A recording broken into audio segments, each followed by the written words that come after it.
गीता का ज्यादा से ज्यादा एक कथाकारों को गीता का प्रचार इसमें करना चाहिए। गीता के प्रसंग, भगवत गीता का उल्लेख ये सब भागवत में बहुत कम होता है। मैंने बहुत वक्ताओं की भागवत सुनी है, पूरी पूरी भागवत उल्लेख ही नहीं आता। महाभारत की खूब चर्चा आ जाएगी, हाँ महाभारत की तो रासलीला विस्तार से कर प्रमुखता देंगे, से आ जाएगी, लेकिन गीता का नहीं, नहीं कथा तो विस्तार से सुना देंगे, लेकिन जो मुख्य चीज है वो नहीं कर पाते। जैसे गीता में है मुख्य चीज, वो नहीं बोलते। मनसुख बयान है। गीता तो महापुरुष से ही पूछो तो अभिराम सुखदास जी थे, तो गीता का जितना प्रचार किया, उनकी हर बात गीता से, हर एक बात गीता से और बड़ी गहराई से होती थी। अब प्रवक्ता क्या है कि वो वहां तक नहीं पहुंच पाते। स्वामी राम सुखदास जी परम त्यागी पुरुष रहे, बड़े अनुभवी थे, उनकी वाणी में, जीवन में सब कुछ था। भगवत गीता जी के 18 अध्याय हैं और 700 श्लोक है। हाँ जी।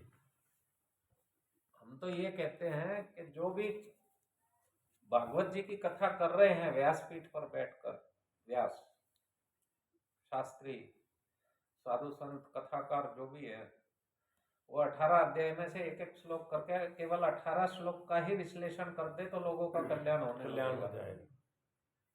18 अध्याय में से 18 श्लोक, एक एक श्लोक ही ले लो आप। भगवत गीता पे डिस्कस, चर्चा तो बहुत कुछ है। भगवत गीता प्रमुख मानी जाती है, और जो भगवत गीता में है वो पर्याप्त है। लेकिन वो पूरा अभी आजकल तो आधुनिक जो कथा हो रही है उसमें गीता का उल्लेख बड़ी मुश्किल से होता है। ऐसा कोई प्रसंग उनका आता ही नहीं है जिसमें आता ही नहीं है। वो लेते ही नहीं। प्रसंग तो बहुत है पर लेते नहीं है। और 7 दिन में एक दिन तो भगवत गीता का ही होना चाहिए, भागवत कथा। हाँ ऐसा भी है, एक दिन भगवत गीता पे देना चाहिए। तो भगवत गीता पे बहुत कम चर्चा होती है, पूरा दिन रासलीला में चला जाता है। कथा वो कृष्ण की जो झूठे आंसू, बहुत शास्त्री रोते हैं, झूठे आंसू, बिल्कुल झूठे रोते हैं। आप थे क्या वहाँ? सच में एक ही बार रो रहे हैं। नहीं, कथाकार जो रो रहे हैं कि भाई वहाँ कुंज की गलियन में, वहाँ थे क्या आप? नहीं थे, वैसे रो रहे हैं। मेरे कान्हा, मेरे कान्हा, कान्हा, यूं ही रो रहे हैं। ये भी है। अच्छा, हाँ नहीं, मेरे तो जब भाव बनेंगे तभी। इसकी बात बताता है ना बार-बार जब बताते वही शास्त्री। अच्छा, नहीं, मैं तो जब भाव बनते महाराज जी, मैं कभी बनावटी आंसू नहीं रोता। जो वृंदावन में रहते हैं ना, हाँ हाँ, उनके भाव की बराबरी कोई नहीं कर सकता। हाँ, भाव की बराबरी वो इस मिट्टी में रह रहे हैं ना, वो कृष्णमय है। वृंदावन में जो रह रहे हैं उनके भाव की बराबरी कोई नहीं कर सकता। और त्रुटियां है, त्रुटियां तो सुधारी जा सकती है। अब हम आपसे तो अपेक्षा कर ही सकते हैं कि भाई आप अपने कथा में भगवत गीता के जो है 18 अध्याय में से एक एक श्लोक तो दें। 18 श्लोक तो दें, नहीं तो एक दिन भगवत गीता का रखें, मजा आ जाएगा। बिल्कुल तो बिल्कुल। लेकिन इतना तो जरूर है, सच्ची भागवत करेंगे आप, सच्ची। क्योंकि पूरे जीवन में जो किया कृष्ण ने, उसका सारी तो भगवत गीता है। उनका दृष्टिकोण, वो चाहते क्या है, कितने विश्लेषण उन्होंने बार बार किए हैं, वो चाहते क्या है हर चीज को। और सबसे बड़ी बात है कि बार बार रिपीट कर रहे हो, मैं समझा नहीं, ये कैसे है, वो कैसे है, तो हर चीज धैर्य से फिर से समझा रहे हैं। बिल्कुल, कितना दे रहे हैं। हाँ, एक ही बात को 50 बार भी। हर चीज की पराकाष्ठा है, वो आप ढूंढोगे तो भगवत गीता में है। तो भगवत गीता तो जरूर करें। 8-9 श्लोक तो जरूर गीता का बोलता था गुरु के ऊपर। जैसे वो अर्जुन से भगवान कहते हैं कि तत्दर्शी गुरु की शरण में जाओ, तो ये 8-9 श्लोक ये वाले तो हर जरूर बोलने हैं ये तो। पर और ज्यादा अब आपने ये और ज्यादा बोलना, जो आप कह रहे हो ना, ये दूसरे शास्त्रों में भी है। इससे गीता से आप भावपूर्वक नहीं जुड़ोगे, क्योंकि आप गुरु के बारे में कहना चाह रहे हो। ज्ञान चर्चा जो है ना, जैसे भगवत गीता का सार क्या है, सार क्या कहता है, जब सब के भाई सार सार पढ़ लो उसको, तो कर्म फल का त्याग है। कर्म फल का त्याग है, लेकिन कर्म का निर्देश भी है, कर्म कर। तो वो सारी शंकाएं उसकी दूर करते हैं। तो भगवत गीता पे तो ये ज्यादा चर्चा चलनी चाहिए, क्योंकि हमारे यहाँ तो अति है, अति अपनी भारतीय संस्कृति में, भारतीय मानसिकता में इस और इस और। तो जो कर्म करना है ना, उस पर जोर नहीं है कि आपको कर्म करना चाहिए। जो भी कर्म करना चाहिए, तो कर्म को कितनी गहराई से, कितना मुश्किल हो गया उसको धनुष बाण वापिस उठवाना, जो उसने त्याग कर दिया धनुष बाण का, तो वो तो क्षत्रिय है। कोई और होता तो उस समय पे तो उसका जो कर्म होता तो उसके अनुसार ही उपदेश होता गीता का। अर्जुन तो युद्ध करना है और उसका हथियार जो है, मेन जो है धनुष बाण है। सिंदंती मम गात्राणी, कि भाई मैं पूरा अंदर से डर गया हूँ, घबरा गया हूँ, मुझे समझ नहीं आ रहा क्या करूं, इनको कैसे मारूं, ये सामने खड़े हैं मेरे। अब वो व्यक्ति जो अपने हाथ से नीचे जमीन पे रख दिया, जिसने हथियार अपना धनुष बाण नीचे जमीन पे रख दिया, वो वापस उठवाना एक जो वर्षों से होता चला है अपने यहाँ, कि भाई सब छोड़ के अपना निकल गए, चले गए। आत्म कल्याण की भावना जब आ जाती है ना कि मुझे आत्म कल्याण करना है, तब व्यक्ति निकलता है आत्म कल्याण करने के लिए। जैसे बुद्ध निकल गए, बाद में सब बिगाड़ दिया, तो चतुर लोग होते हैं वो सब बिगाड़ते चले जाते हैं हिसाब किताब। बुद्ध निकले हैं तो बहुत विचारधारा थोड़ा ही है कोई, वो निकले हैं आज। बुद्ध तो हमने पुकारा, बाद में लोगों ने पुकारा, बुद्ध बौद्ध हो गया इसलिए, तो बौद्ध थोड़ा ही। तो भारतीय संस्कृति के अनुसार अपने घर से निकले हैं, तो कहाँ जा रहे हैं? वन में जा रहे हैं। वन में कौन मिलेगा? वही हमारे जैसा महात्मा ही मिलेगा, ऐसे दुनिया में बैठा हुआ। उसके पास गए, क्या था? संत महात्मा थे, वनों में तपस्या कर रहे थे, हजारों साल से लिखा हुआ इतिहास है, पुराणों में लिखा हुआ है। आश्रमी आश्रम थे वनों में। वन में आप जाओगे तो कहाँ जाओगे? अपने ऋषि मुनियों के पास ही जाओ।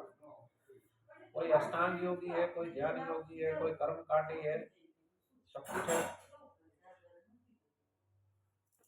तो कह रहे भाई कितने 6 साल 7 साल के बाद उनको बोध हुआ ना, बोधि वृक्ष भी बोल दिया, बोधि वृक्ष के नीचे बैठ के बोध हो गया। 6-7 साल क्या किया? तो प्रमुखता से वर्णन है कि बस उस दिन वो कौन सी नदी थी, वो नदी के किनारे बैठे हैं वृक्ष के नीचे, काया क्षीण हो गई है, क्रश हो गई है बिल्कुल, और बोध हो गया। लेकिन उससे पहले क्या हुआ? 7 साल, वो इतिहास कहाँ है? 7 साल तो बोध हुआ, 7 साल के पश्चात बोध हुआ और बुद्ध कहलाए।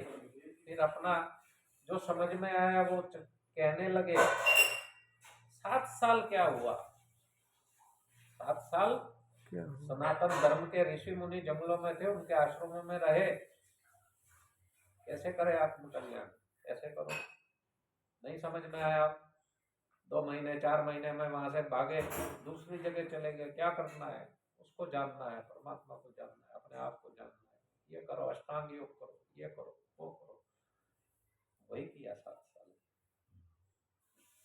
आश्रम आश्रम घूमे, संतोष नहीं था, असंतोष रहता था हर प्रकार से। असंतोष का मतलब वो नहीं, असंतोष का मतलब जो वो नहीं हो रहा है जो चाह रहे हैं, जो मन ने पकड़ लिया, वो नहीं हो रहा है, वो नहीं हो रहा है।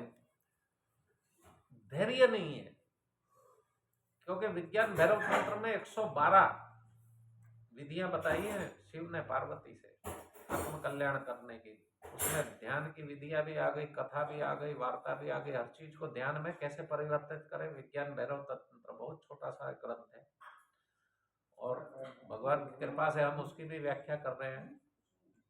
स्वामी जी भगवत गीता की है तैयार, ये प्रिंट करवाएंगे। अभी एक कॉपी निकली है, ये पूरी भगवत गीता तैयार कर ली है मेरे दृष्टिकोण से। हम क्या कह रहे हैं, हमें क्या समझ में आया, बहुत सुंदर। हाँ, इसको प्रिंट करवाएंगे। और विज्ञान भैरव तंत्र पे भी चल रहा है अनुसंधान। अच्छा। हाँ, विज्ञान भैरव तंत्र भी, उसमें 112 विधि है मेडिटेशन की, ध्यान की। तो पूजा कर रहे हो आप, एक पुजारी है, पूजा को भी ध्यान बना सकते हो। हाँ, आप कथा कर रहे हो, कथा आपकी ध्यान बन जाए। हमें कथा भी ध्यान बन जाए। माला कर रहे हैं, माला भी ध्यान बन जाए। जिस चीज में रुचि है आप कल्याण कर सकते हो हर जगह। ये भारतीय देन है, भारतीय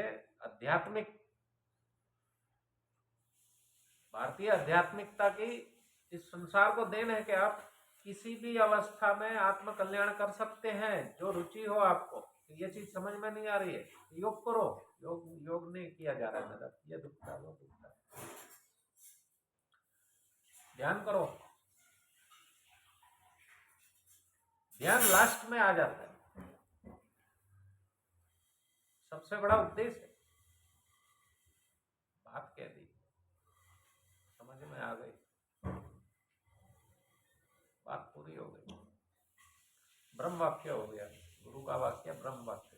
कल्याण से संबंधित जो उपदेश दे दिया, ब्रह्म उपदेश हो गया, वाक्य समझ में आ गया, आशीर्वाद हो गया, सिर पे हाथ रख दिया, ऊर्जा शिफ्ट हो गई, सब कुछ आ गया, सिद्धियां मिल गई। वो पहली अवस्था है कि समझ में आ जाए, इतना वो हो जाए अपना। नहीं तो फिर ये करो, मंत्र का जप करो, इससे आएगी। मन ज्यादा चंचल है तो आपको बहुत कुछ करना पड़ेगा। योग आ गए, अष्टांग योग आ गए, सब कुछ करते करते वो 7 वर्ष में जो परिवर्तन होना था आत्मिक, वो हो गया। तो उस दिन बोध हो गया। वहां कोई अलग चीज थोड़ा ही की, जो संसार में थी वही की है, लेकिन उसको चतुर लोगों ने उड़ा दिया। हाँ जी। जैसे राम निकले हैं, कभी तमसा पार की, वो छोड़ने आए सब लोग। कौन थे वो, उनका रथ चला रहे थे लास्ट में, सुमंत। वो भी रोए, फिर नदी पर छोड़कर चले गए। तो फिर सारा वर्णन है। तो केवट मिले, नदी पार करनी थी, उसके आगे चले, अलग अलग ऋषियों के आश्रम में गए, तो सारा वर्णन है। कहीं बाली मिले, सुग्रीव मिले, हनुमान जी मिले, कितने लोग मिले, सारा वहां चलते चलते, आज वहां से पैदल निकलो तो आपको इतना समय लग ही जाएगा। तो सारा वर्णन है, कृष्ण कहाँ गए। और हर चीज का वर्णन तो नहीं भी किया जा सकता है, लेकिन कृष्ण के जीवन का ज्यादातर वर्णन है लिखा, लोगों ने लिपिबद्ध किया, ताड़पत्रों पे किया, कैसे भी किया, सारा वर्णन है। क्या किया महापुरुषों ने, ऋषि मुनियों के जीवन का वर्णन, क्या किया क्या नहीं किया। अगर ये वर्णन किसी ने लिपिबद्ध नहीं किया होता, लिखा नहीं होता, तो तुम्हें कैसे मिलता? याज्ञवल्क्य गार्गी का संवाद मिलता कैसे? इतने बड़े बड़े ऋषियों ने धर्म चर्चा की है, ब्रह्म चर्चा की है, तो ये सब कैसे मिलता? शंकराचार्य जी ने ब्रह्म सूत्र की व्याख्या कर दी है ना, तो लिपिबद्ध ना करते तो कैसे मिलता? तो यह सब कुछ उड़ा दिया। अच्छा, अलग अलग जो विचारधारा आदमी को अगर अपनानी है, तो चतुर लोग उसमें आ जाते हैं और वो सब नष्ट कर देते हैं। तो एक अमूल्य जो बुद्ध के साथ जुड़ा हुआ इतिहास था, वो चतुर लोगों ने बाद में संप्रदाय चलाने के लिए नष्ट कर दिया, वो सारा का सारा। कि बुद्ध की चर्या क्या थी, 7 साल का उनका जो घर से निकले और उसके बाद जिस दिन बोध हुआ, उस दिन तक उनकी चर्या क्या थी, दिनचर्या क्या थी, क्या किया, वो आखिरी दिन का वर्णन मिलता है। फिर वो लड़की आई थी, सुजाता खीर देने आई, तो वो सारा प्रमुखता से है। हाँ। फिर बाद में बुद्ध ने क्या उपदेश किया, वो प्रमुखता से है। ना बुद्ध ने कुछ कहा नहीं ना। तो ये चतुर और चालाक लोग और टिकते नहीं कि आपने संस्कृति से इतना सब कुछ ले लिया और फिर वर्णन नहीं कर रहे। कह नहीं रहे हैं कि कैसे मिला। तो हमारे संत प्रमुखता से कहते हैं कि तू ये साधना कर, मिलेगा। हम कहते हैं प्रमुखता से ऐसे करो, हमने ये पाया है, हमने ये किया है। चतुर चालाक लोग नहीं कहते, साधना नहीं करवाते, वो आपसे काम करवाए जाएंगे। या कुछ चीजें होती हैं गुप्त, तो गुप्त साधना गुप्त होती है, तो गुप्त रखने योग्य है वो गुप्त रखी जाती है, जो लोगों को मिलती रहती है थोड़ी थोड़ी। लेकिन वो 7 वर्ष का जो समय था, 6 वर्ष का, 6.5 वर्ष या 7 वर्ष का, वो चर्या कहाँ है? तो वो चर्या हम बताते हैं। वो चर्या ये है कि आप इस आश्रम में गए, उस आश्रम में गए, ये किया वो किया, कहीं मन नहीं लगा, कहीं शरीर ने काम नहीं किया, कहीं प्रमाद आ गया, कहीं आलस आ गया। जैसे किसी भी साधक को प्रारंभ में आता है, प्रमाद भी आएगा, आलस्य भी आएगा, मन नहीं लगेगा, किसी का स्वभाव पसंद नहीं आएगा, किसी का कार्य पसंद नहीं आएगा। अब शरीर हमारा ठीक नहीं है, आज इनको कहेंगे योग करो। एक 18 साल का बालक, 20 साल का बालक अगर आ गया है आध्यात्मिकता में और उसे अपना आत्म कल्याण करना है, कुछ करना है, तो उसके लिए योग बहुत उपयोगी है कि भाई योग करो आप। उसका शरीर भी उसका साथ देगा। आज इस उम्र में योग नहीं आएगा। योग मतलब जो